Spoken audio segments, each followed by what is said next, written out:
Hello. இன்னும் காலங்காத்தால மத்தியானம் வந்து 12 மணிக்கு கலந்துக்கிட்டு இருக்க. இன்னைக்கு வந்து மணிக்கரிக்கா ஐலாண்ட்லேருந்து ஃபர்ஸ்ட்டாக நாங்கள் ஒரு குக்கிங் vlog மாதிரி பண்ணுறோம். சரி, சிஸ்டர்ஸ் எல்லாம் சேர்ந்து ஓகே போய் கலைபுரம் பண்ணிட்டு இருக்கோம். ஸோ இன்னைக்கு வந்து லஞ்சுக்கு வந்து மீன் குழம்பு, மீன் ஃப்ரை பண்ண போகிறோம். வெலை மீன் குழம்பு. ஓகே, ஆமாம். ஸோ வந்து எங்கள் அக்கா ஒரு பண்ண போகிறேன். எண்ணெய் ஊற்றிருக்கேன். எண்ணெய் ஊற்றிருக்கா இப்போ.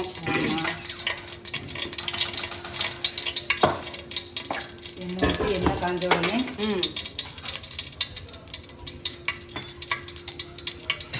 ஒரு ஸ்பூன் கடுகு உளுந்தம் பருப்பு. சரி.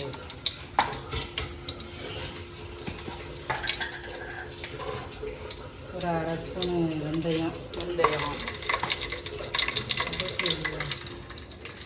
இதெல்லாம் எடுத்து வச்சிருக்கு, அரைச்சி வச்சிருக்கு. சொல்கிறேன் என்னன்ட்டு. கடுகு வெடிச்ச உடனே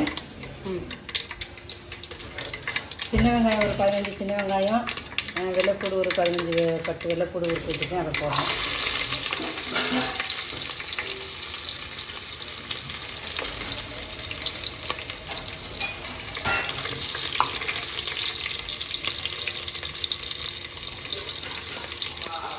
ஒரு வச்சு கருவேப்பிலை போட்டுக்கோங்க. இது வதக்க வேண்டியதான். இப்போ வந்து வெங்காயம் வதங்கிட்டு இருக்கு. கொஞ்சம் உப்பு போட்டு வதக்கி வச்சுருக்கோம். இது கடையில் இந்த அரைச்ச மசாலாலாம் பாருங்கள். இது வந்து ஒரு 3 பல்லாரி வெங்காயம் வெட்டி வச்சுருக்கேன், அரைச்சி வச்சுருக்கேன். 3 தக்காளி அரைச்சி வச்சுருக்கேன், ஒரு தக்காளி வெட்டி வச்சுருக்கேன்.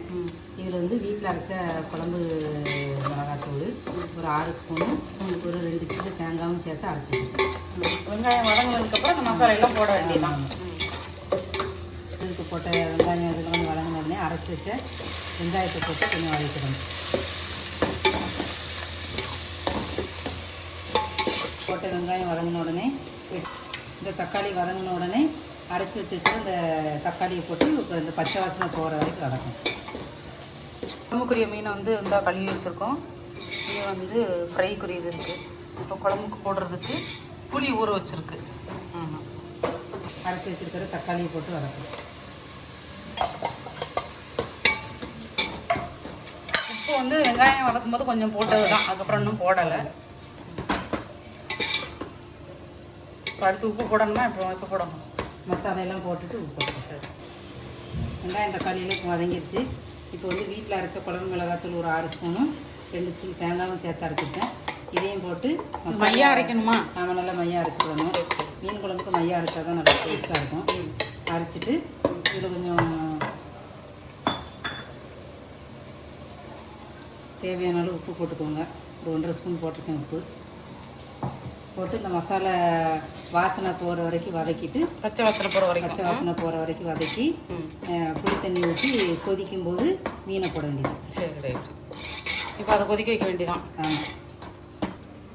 இப்போ வந்து இருக்கிற புளியை கரைச்சி இதில் கொஞ்சம் மசாலா இருந்துச்சு, தண்ணி ஊற்றி கழுவி இருக்கு. சின்ன லெமன் அளவுக்கு புளி ஊற போட்டு வச்சுருந்தது. இப்போ அந்த மசாலா வச்சுருந்த பாத்திரத்தில் கரைச்சி ஊற்றி குழம்புல ஊற்றிட வேண்டியதான். ஒரு தடவை ஒழிச்சா போதுமா? புளி தேவைப்படும், இது இருக்கட்டும். புளிப்பை பார்த்து தேவைப்படுச்சுன்னா இன்னொரு தடவை தண்ணி ஊற்றி கரைச்சி ஊற்றிக்கலாம். சரி.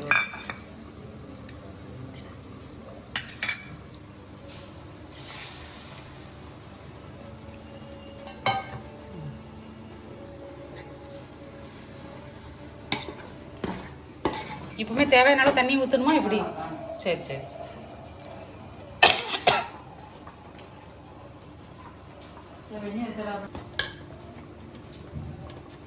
இப்போ புளி தேவையான அளவு உங்களுக்கு தேவையான அளவு தண்ணியை ஊற்றி ஒரு சொம்பு தண்ணி ஊற்றிருக்கோம். இப்போதைக்கு இன்னொரு அரை சொம்பு ஊற்றணும்.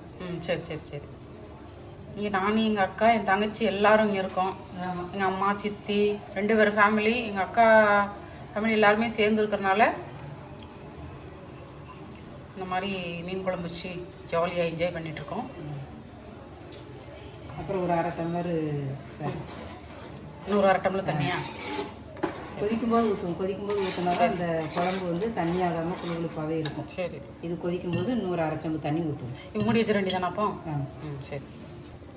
நல்லா குழம்பு கொதிச்சுக்கிட்டு இருக்கு. கொதிக்கும்போது உங்களுக்கு திருப்பி தண்ணி தேவைப்படுச்சுன்னா கொதிக்கும்போது ஊற்றுனீங்கன்னா ரொம்ப தண்ணி ஆகாமல் கொஞ்சம் குழுகுழுப்பாகவே இருக்கும். இப்போ நான் ஒரு 1/2 சம்பு தண்ணி ஊற்றுறேன்.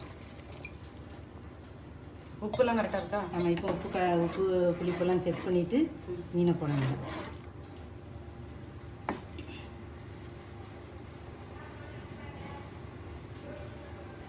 இப்போயே போடலாமா கொதிச்ச பிறகு போடணுமா? இல்லை இப்போயே போட்டலாம். இப்போ எனக்கு வந்து கொஞ்சம் உப்பு போட்டால் நல்லாயிருக்கும். கொஞ்சம் ஒரு 1/2 ஸ்பூன் உப்பு போடுறேன். சரி போடு.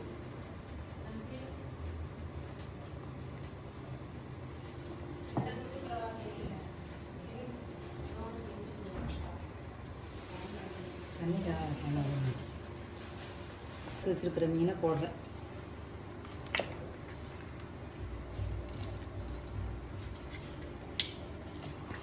உப்பு உரப்பு புளிப்பு கன்சிஸ்டன்சி எல்லாம் பார்த்தாச்சு. ஆமாம், இப்போ மீனை போடுங்க. அப்போ தான் மீனில் அந்த உப்பு உரப்பு எல்லாம் பிடிக்கும்.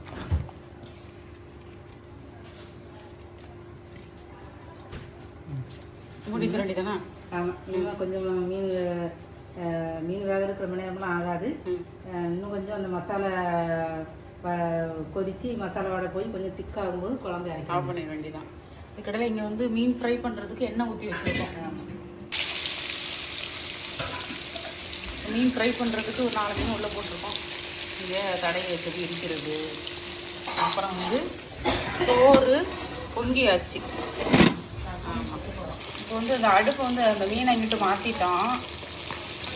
ஒரு சைடு வந்தோடனே ஒரு சைடு மீன் திருப்பி போடும். ஆமாம், நல்லா ஃப்ரை ஆகிடுச்சு. சூப்பர் வாசனையாக இருக்குது. இப்போ மீன் நல்லா ஃப்ரை ஆகிடுச்சு.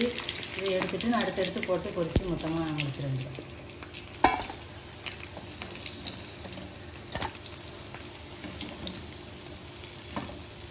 குழம்பு என்ன கண்டிஷனு? குழம்பு ஒரு 5 நிமிஷம் வச்சுட்டே இருக்கேன். சரி, ஓகே. இப்போ அடுத்து ஒரு 4 மீனை போட வேண்டியதான்.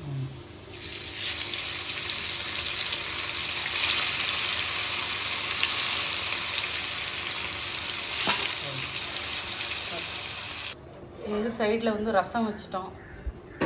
மீன் குழம்பு நல்லா ரெடி ஆகிட்டு. இப்போ வந்து மல்லித்தலையை போட்டு இறக்கிட வேண்டியதான்.